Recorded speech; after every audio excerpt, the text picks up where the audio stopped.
नमस्कार दोस्तों, एक बार फिर हमारे चैनल पर आपका हार्दिक अभिनंदन है।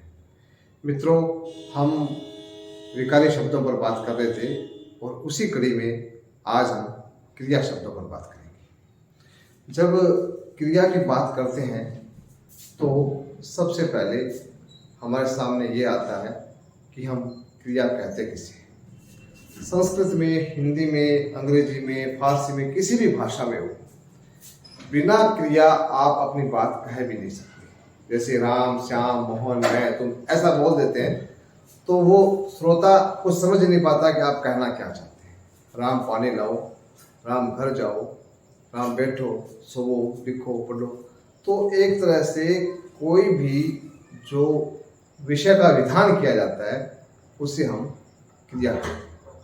सामान्य से परिभाषा अगर बनानी हो तो हम कह सकते हैं किसी भी काम का होना या करना या उसका स्थित होना क्रिया कहलाता है। जैसे वह लड़का है तो है भी यहाँ क्रिया है।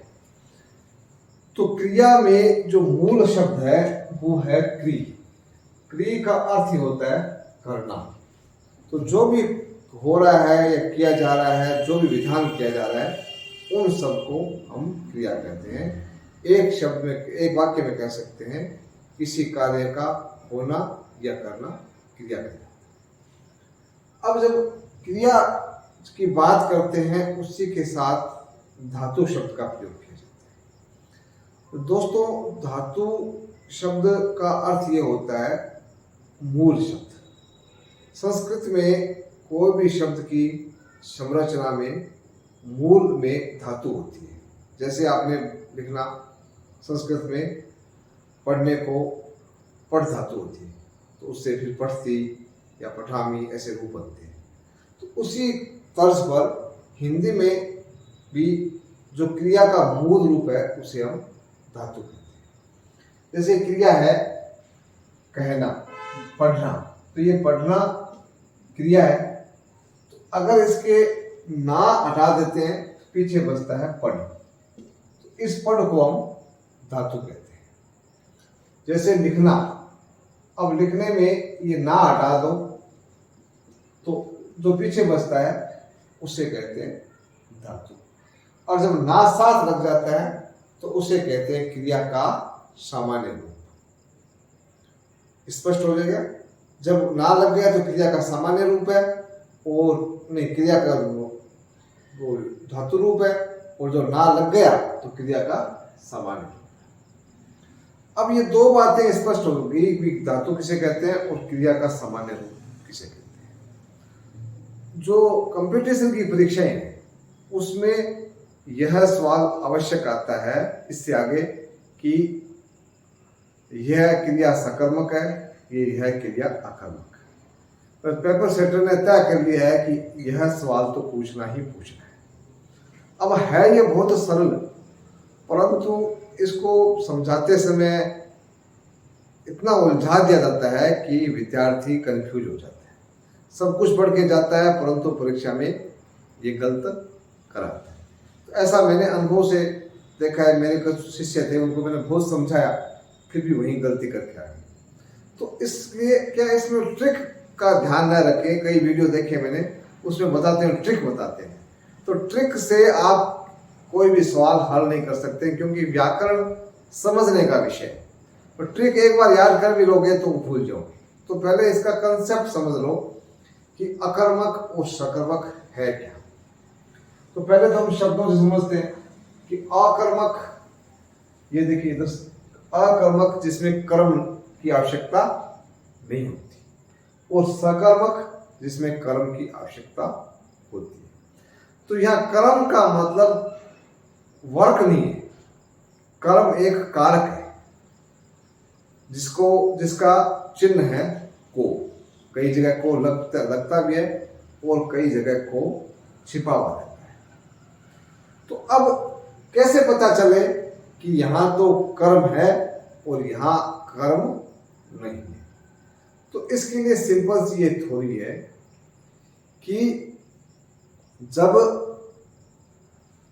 कर्ता का व्यापार है व्यापार का मतलब होता है उसकी एक्टिविटी, उसका क्रियाएं। हिंदी में व्याकरण में व्यापार शब्द का प्रयोग जब भी होगा तो उसका मतलब होगा उसकी एक्टिविटी से, उसकी क्रिया से। क्रिया कौन सी? ये क्रिया नहीं, वर्ब नहीं, वो जो काम काज करता है वो। तो जब कर्ता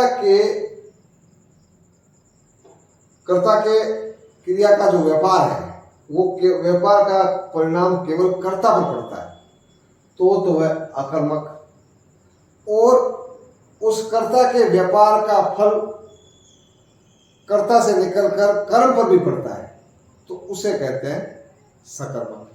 अब ये आपको परिभाषा थोड़ी मोटी बोझिल लग रही होगी, सरल सी परिभाषा हम उदाहरण से समझते हैं। कैसे? जैसे यह एक वाक्य है, पक्षी उड़ते हैं। अब पक्षी उड़ते हैं, पक्षी आकाश में उड़ते हैं, चाहे पक्षी चंद्रमा के ऊपर उड़ते हैं, चाहे पक्षी आपके सामने उड़ रहे हैं, चाहे पक्षी खेत पर उड़ रहे हैं, तो वहां खेत में आकाश में उन पर कोई उस पक्षी के उड़ने का जो व्यापार हो रहा है उसका कोई प्रभाव नहीं पड़ रहा है। इसका मतलब ये जो क्रिया है वो अकर्मक है। इधर श्वेत पट पर गौर करना। अब सीता सोती है। अब सीता चाहे बिस्तर पर सोती हो, चाहे पलंग पर सोती हो, चाहे छत पर सोती हो, छत का पलंग से उससे इसका कोई उसको कुछ नहीं करना पड़ रहा है। सो कौन रहा है? सीता सो रही है। तो ये सोना जो क्रिया है वो अकर्मक क्रिया है। वे हंसते हैं।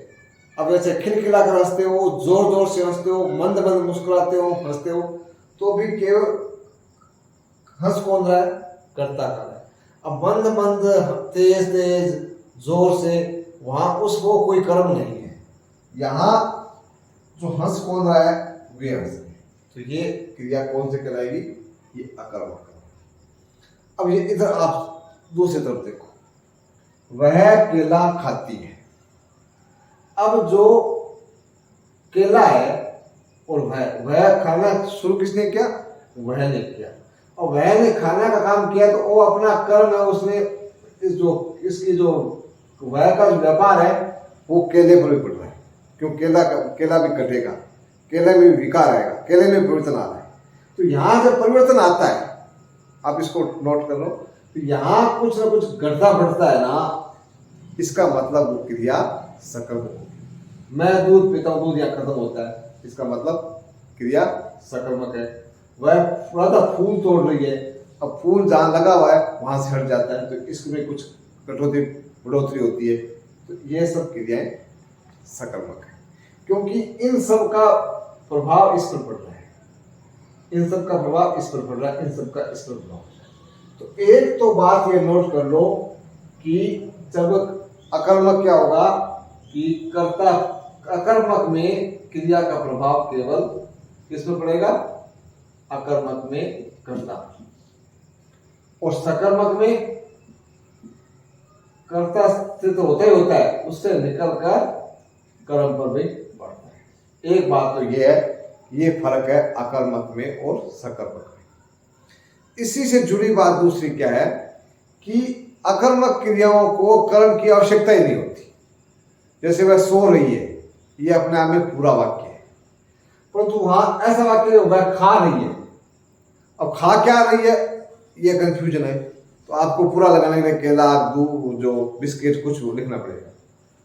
वह पी रही है, अब क्या पी रही है? ये पानी पी रही है, दूध पी रही है, कुछ भी पी रही है, शरबत पी रही है, तो कुछ ना कुछ आपको कर्म लगाना पड़ेगा। राधा फूल तोड़ रही है, वह, तो अब आपको यहाँ फूल, स्टूल, मेज, कुछ ना कुछ आपको यहाँ पर रखना पड़ेगा, तभी आपका ये वाक्य पूरा होगा। तो इसको कर्म की आवश्यकता पड़ती है, किसको? सकर्मक क्रियाओं, और अकर्मक क्रियाओं को कर्म की आवश्यकता नहीं पड़ती। तो दोनों चीजें बात होगी। एक तो बात हुई कि जो वहां कर्ता के व्यापार का फल केवल कर्ता पर पड़ता है, तो अकर्मक है, और कर्ता के व्यापार का फल कर्ता से निकलकर कर्म पर भी आ जाता है, तो वो हो जाता है सकर्मक। ये दो बातें, और उसी से जुड़ी बातें, उसकी जरूरत पड़ती है, उसको जरूरत नहीं पड़ती। अब जो कर्ता के व्यापार का फल का मतलब क्या है कि जैसे उसने केला खाना शुरू किया, तो वो केला, उसके दांत उसके काम कर रहे हैं, मनसा उसके काम कर रहे हैं, परंतु केले को भी कटना पड़ रहा है। तो ये कर्म पर प्रभाव उसका पड़ रहा है। इसको कहते हैं वो कि कर्ता के व्यापार का फल कर्म पर पड़ रहा है। इस व्याकरण की किताबों में लिख तो जरूर दिया जाता है, तो परंतु उसको समझने के लिए उसका अर्थ क्या है, ये बात जानना आपको बहुत जरूरी है। तीसरी बात क्या है कि ये भी कुछ कंफ्यूजन हो जाए, यहां पर जैसे कोई यहां लिख दे कि वो गहरी नींद में सोती है, तो ये कंफ्यूज हो जाए, नींद तो कर्म तो नहीं आ गया, हालांकि है नहीं है। सोना अपना आप में अकर्मक क्रिया होती है, क्योंकि जो प्राकृतिक क्रियाएं होती है ना वो सारी अकर्मक ही होती है। फिर कंफ्यूजन हो गई, इसलिए आप तो केवल इतना ध्यान रख लो कि ये यहाँ पर कर्म पर प्रभाव पड़ रहा है तो है सकर्मक, नहीं पड़ रहा है तो अकर्मक है।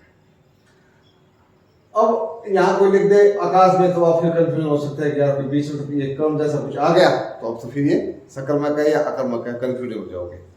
तो इस कंफ्यूजन से दूर होने के लिए आपको एक सवाल करना है, ये क्या का सवाल करना है। कैसे कि जैसे वे क्या हंसते हैं। अब यह सवाल आपको ठीक लग रहा है, सार्थक लग रहा है? अगर सार्थक लग रहा है फिर उसका उत्तर मिल रहा है तो क्रिया है सकर्मक, और सार्थक नहीं लग रहा है, बेहुदा लग रहा है, तो इसका मतलब ना उत्तर उसका मिल रहा है तो है क्रिया अकर्मक। जैसे यहां आप सवाल पूछो, राधा क्या तोड़ रही है, तो उत्तर मिल रहा है फूल तोड़ रही है, इसका मतलब क्रिया सकर्मक है। मैं क्या पीता हूं, उत्तर मिल रहा है दूध पीता हूं, तो क्रिया सकर्मक है। वह क्या खाती है, वह केला खाती है, इसका क्या का उत्तर मिल गया, मतलब क्रिया सकर्मक है। तो क्या या किसको का उत्तर मिल जाए, ये उत्तर अगर हाँ में मिल जाए तो क्रिया क्या होगी, सकर्मक। ये याद रखिए। अब इतनी बात तो याद रह जाएगी, हालांकि याद है कंसेप्ट क्लियर होने के बाद में आपको भी याद रह जाएगा, परंतु ये बात तो आपको याद रह जाएगी कि हाँ क्या का प्रश्न पूछना है। इसमें इतना सा ध्यान रखना है कि जो गए है, एक गए जैसे वह घर गया या वे खेत गए, तो गए या गया है ना। अब क्या गए, कोई उत्तर नहीं मिलता, अब तो किसको गए उत्तर मिल जाता है, थोड़ा सा खेत को गए, परंतु गए को ध्यान रखना है कि गए है ना या गया है, ये क्रिया अकर्मक है। ये हमेशा गए को तो आप आंख बंद करके उत्तर कर देना, ये क्रिया अकर्मक है, क्योंकि वह घर गया तो घर पे कोई उसके जाने का कोई प्रभाव नहीं पड़ा, जाना उसी को पड़ा है, घर को कुछ नहीं करना पड़ा, घर वही है। तो इसलिए गया जाया जाता है, जाऊंगा, ये सब जो क्रियाएं आती है तो वो सारी क्रियाएं अकर्मक है। इस बात को ध्यान से कॉपी में नोट कर लेना। बाकी सब जगह आपको ये क्या और किसको का प्रश्न पूछ लेना। कहां पूछना है, क्रिया से पहले क्या रखना है। जैसे वह रो रही है, वह क्या रो रही है, तो इसका उत्तर मिलता है क्या, नहीं मिल रहा, इसका मतलब रोना अकर्मक क्रिया है। वह जा रही है, तो वह क्या जा रही है, कोई उत्तर नहीं मिल रहा, क्रिया अकर्मक है। तो अब आप कंफ्यूजन ये इसलिए होता है सकर्मक अकर्मक में कि कुछ जो क्रियाएं हैं वो सकर्मक और अकर्मक दोनों में आती है, परंतु उनके प्रयोग से हमें उसकी भिन्नता का पता चलता है कि यहां तो क्रिया ये सकर्मक रूप में है और यहां क्रिया अकर्मक रूप में। वो तीन बातें आप बता दी, ये और ये। आप तो केवल क्या वाला ही समझ लो अच्छी तरह से, तो भी आपका उत्तर सही ढंग से आप कर सकते हैं। अब ये कुछ क्रियाएं जो आपको बताऊंगा कि अकर्मक में भी आती है और सकर्मक में भी आती है, बस केवल उनका प्रयोग से आपको अलग नजर आएगा, और आप स्वयं, अगर मैं कुछ उदाहरण लिखूंगा तो आप स्वयं उसका उत्तर दे पाओगे कि सचमुच यहाँ क्रिया अकर्मक है और यहाँ क्रिया सकर्मक है। जैसे मैं कुछ क्रियाएं हैं जो आपको सकर्मक और अकर्मक दोनों में खाते हैं। जैसे मेरे हाथ खुजलाते हैं। अब यहाँ मेरे हाथ खुजलाते हैं, हाथ हाथ को ही खुजलाने का काम हो रहा है और कोई नहीं खुजला रहा है, परंतु वह लिखता है कि वह बदन खुजलाती है। तो यहां कर्म है ये बदन, तो ये कर्म आ गया, इसका मतलब ये क्रिया सकर्मक है। अब जिसमें कर्म हो सिंपल सा है तो वो सकर्मक है, इसमें कर्म नहीं है, ये मेरे हाथ स्वयं करता ही है केवल, तो यहां अकर्मक है। जैसे कुआं भरता है, कुआं करता है और भरता है, क्रिया हो गई, परंतु वह कुएं से पानी भरती है, तो ये हो गया सकर्मक। जैसे वह लिख रहा है, अब वहां लिखने में और वह के बीच में कुछ कोई कर्म नहीं है, इसका मतलब वह वाक्य भी पूरा वह लिख रहा है, तो ये क्रिया अकर्मक है। अगर ऐसा लिखता है कि वह पत्र लिख रहा है, तो वो क्रिया हो गई सकर्मक। जैसे वह लजाती है और वह अपनी सुंदरता से चांद को लजाती है, तो ये क्रिया हो गई सकर्मक। रस्सी ऐंठती है, तो यहां रस्सी करता है और ऐंठना क्रिया हो गया, तो अकर्मक है। उसने रस्सी को ऐंठ दिया, अब यह क्रिया हो गई सकर्मक। वह भूल गई, क्रिया अकर्मक। उसने वह किताब भूल गई, उसने याद करना भूल गया, तो ये हो गया सकर्मक। वह बदल गई, उसके विचार बदल गए, ये सब अकर्मक। उसने कपड़े बदल दिए या कपड़े बदल लिए, ये हो गया सकर्मक। वह घबरा गई, अकर्मक। वह दुश्मन की तलवार से घबरा गया, किससे घबरा गया? तलवार से घबरा गया, तो ये हो गया सकर्मक। उसका जी ललचा गया, अकर्मक। उसका जी राम को देखकर ललचा गया या मिठाई को देखकर ललचा गया, ये हो गई सकर्मक। जहां कर्म उपस्थित हो गया वहां सकर्मक है, और जहां कर्म उपस्थित नहीं हुआ वो अकर्मक है। सिंपल सी है, यहाँ कर्म नहीं था इसलिए अकर्मक है, यहाँ कर्म था वो सकर्मक है। तो ये क्रियाएं नोट कर लेना, ये क्रियाएं सकर्मक में भी आती है और इधर अकर्मक, इधर सकर्मक में आती है और इधर अकर्मक में भी आती है। तो जो सकर्मक क्रियाएं होती है उसका हम इस प्रकार कुछ विभाजन भी करते हैं। ये आप अपनी कॉपी में नोट कर लीजिए, फिर मैं इसको मिटा देता हूं। अब हम आगे जो सकर्मक क्रियाएं हैं उसके भेद के बारे में बात करें। जैसे आप जब ये दाएं तरफ देख रहे हैं मेरे, कि यहां क्रियाओं का भेद लिखा हुआ है, सकर्मक, एकर्मक, द्विकर्मक और अपूर्व। तो इन तीनों क्रियाओं को हम समझते हैं। एक कर्मक अभी हमने किया था, जैसे वह पत्र लिखता है, वह सोता है, वह उठता है, वह जागता है, वह उड़ता है, ये एक कर्मक है। द्विकर्मक में ऐसे देना, कहना, बतलाना, ऐसी क्रिया आती है। जैसे राम ने शीला को किताब दी, राम ने शीला को किताब दी। अब दी क्या है? ये क्रिया है। क्या दी? किताब। किसको दी? शीला। अब यहां जो गौण है वो है शीला, और जो मुख्य है वो है किताब। तो इसको कहते हैं गौण कर्म और इसको कहते हैं मुख्य कर्म। तो द्विकर्मज बात है ना, तो ये दो प्रकार के ऐसे कर्म हैं।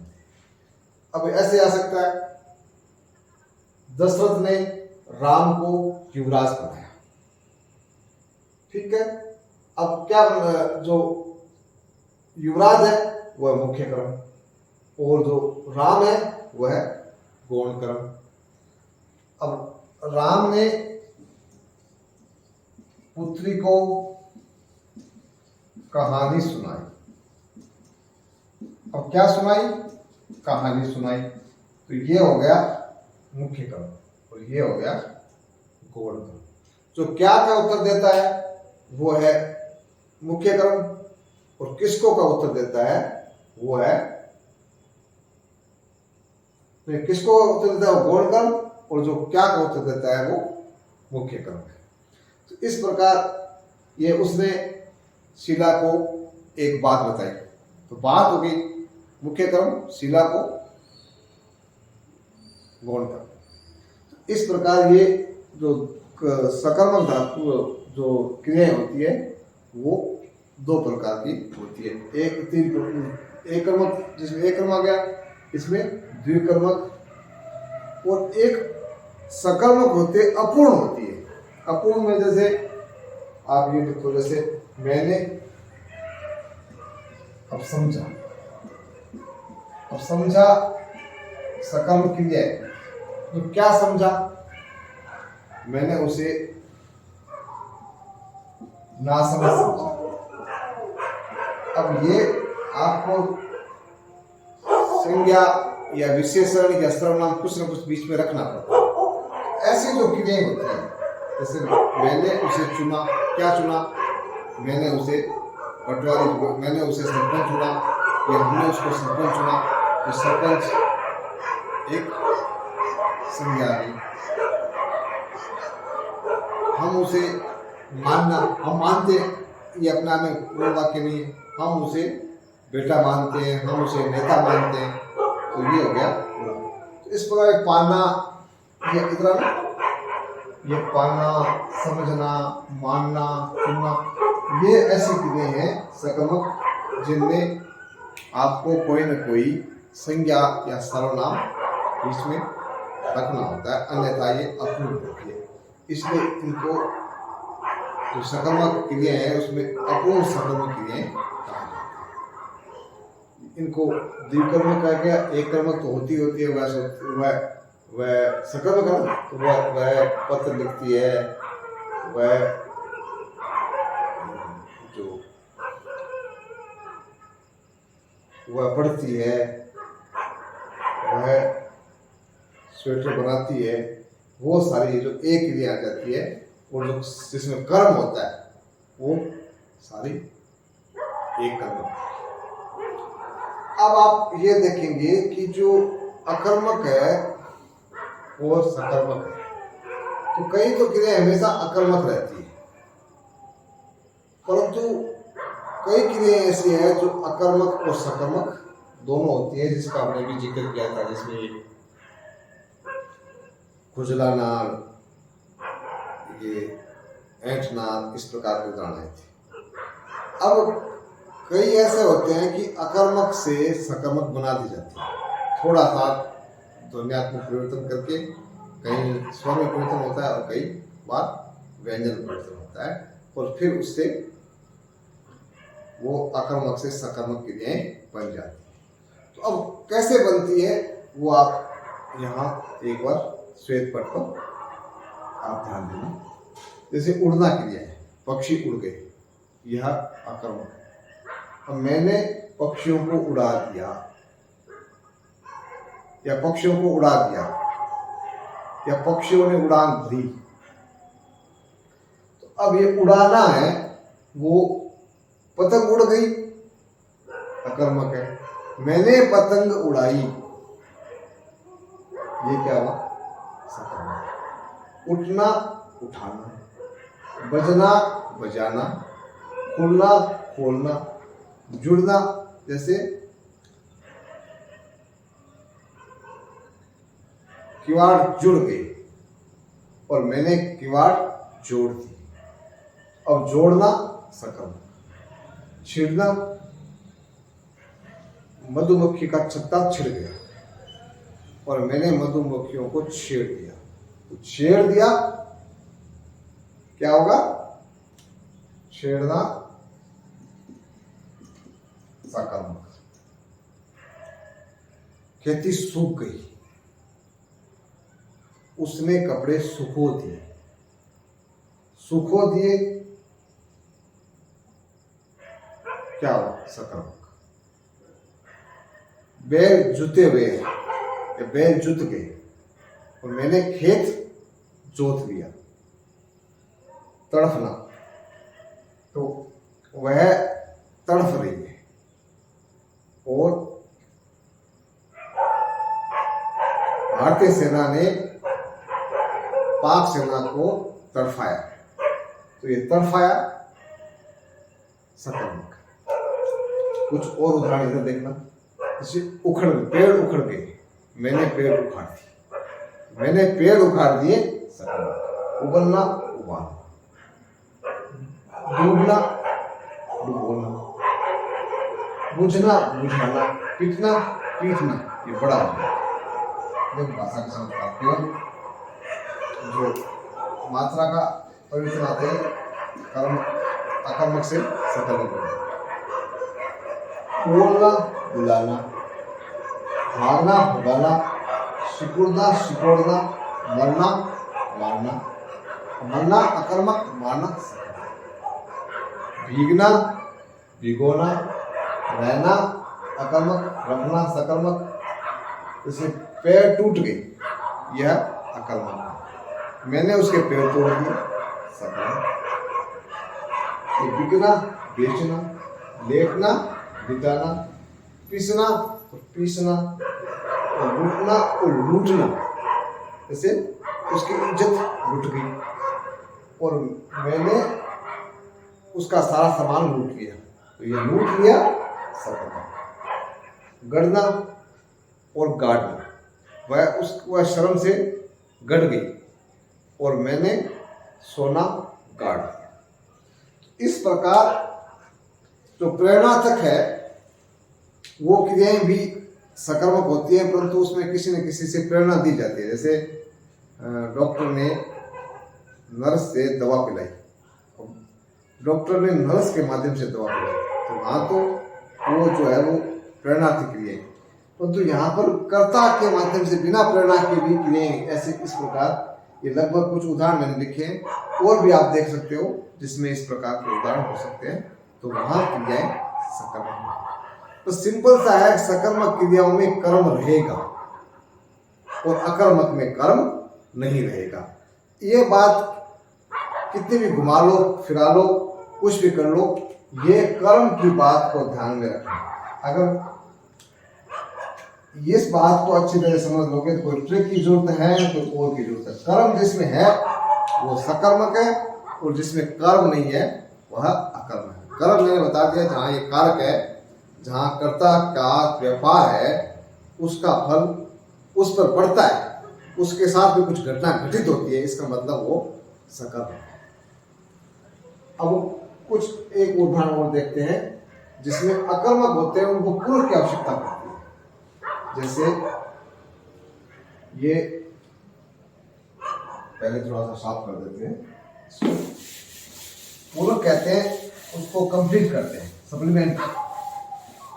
जैसे एक शब्द है कि वह बना, और क्या बना? डॉक्टर बना, मूर्ख बना, चिकित्सक बना। अब यहाँ ये कुछ भी बढ़ते हैं, इसको कहते हैं डॉक्टर। जैसे ये डॉक्टर बना या डॉक्टर बन गया, इसको हम पूरा करते हैं, इसको कहते हैं पूरक।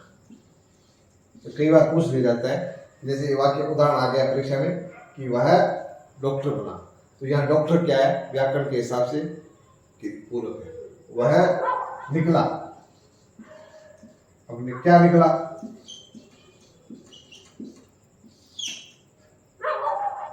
वह बदमाश निकला, वह शरारती निकला। तो ये अकर्मक है, परंतु अकर्मक से पूर्ण नहीं है, इसलिए इसको पूरक की आवश्यकता होती है। अब यहाँ ये कर्म नहीं है, ये पूरक है। वैसे संज्ञा है परंतु यहाँ पूरक के काम करते हैं। यह है, अब ये वाक्य हो यह है। अब यह है का मतलब क्या है? यह दीवार है, यह लड़की है, यह क्या है? इसको कहते हैं यह दीवार है। अब यह दीवार है, यह पूरक है। तो इस प्रकार अकर्मक को ऐसी क्रियाएं जिसमें ये कुछ एक उदाहरण थी, था, है, बना, निकला, इनको पूरा करने के लिए पूरक की आवश्यकता होती है। इस प्रकार अकर्मक और सकर्मक क्रियाओं को हम समझ सकते हैं और परीक्षा में किसी प्रकार का कोई भी सवाल आता है तो उसका हल हम आसानी से कर सकते हैं। बस 2-3 चीज़ें हमने बताई है, उसका ध्यान रखना। पहली बात तो सकर्मक धातु में कर्म की जरूरी है और अकर्मक में जरूरी नहीं है। फिर कंफ्यूजन होता है तो क्या का प्रश्न करके देख लो, अगर उत्तर मिल जाता है तो वहां आपको सकर्मक है और नहीं मिलता है तो अकर्मक है। एक छोटी सी बात और है, ये ध्यान रखना, जैसे एक उदाहरण लिखते हैं वह लिख रहा है, तो यह लिखना अपने आप में नेचुरल प्रक्रिया है। ये अगर परीक्षा में पूछ दिया जाता है तो लिखना क्या हुआ? अकर्मक क्रिया है। परंतु जैसे ही आता है कि वह पत्र लिख रहा है तो यहाँ वह सकर्मक है, क्योंकि लिख रहा है से पहले आप पूछ लो क्या लिख रहा है और वहां लिखा हुआ पत्र, तो पहले वाक्य में पत्र था नहीं इसलिए अकर्मक है, और दूसरे वाक्य में पत्र था इसलिए वो सकर्मक है। तो कभी भी अकर्मक वाक्य सकर्मक वाक्य बिना कर्म के पूरा नहीं होता है। कुछ उदाहरण थे उसको मैंने अलग से आपको बता दिया। तो और जाने वाला उदाहरण है उसको ध्यान रखना, वहां कंफ्यूज मत होना, वो अकर्मक क्रिया है।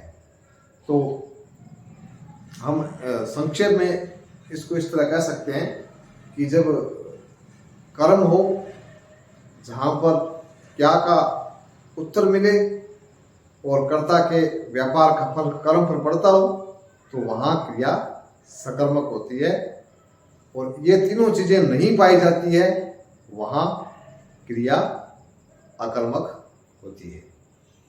कर्म बहुत जरूरी है सकर्मक के लिए और अकर्मक के लिए जरूरी नहीं है। और आप और उदाहरण देखेंगे तो इस विषय को और ज़्यादा स्पष्ट कर पाएंगे, और मैंने कोशिश की है कि सरल भाषा से और सूक्ष्म तरीके से आपको मैं अपनी बात बताऊं ताकि ये कंसेप्ट आपको अच्छे तरह से समझ में आ जाए। लगातार मेरे साथ जुड़े रहने के लिए और मेरे वीडियो को पसंद करने के लिए आप सभी जो दर्शकों का, श्रोताओं का आभार। लगातार मेरे साथ इसी प्रकार जुड़े रहिए। जय हिंद, जय भारत, धन्यवाद।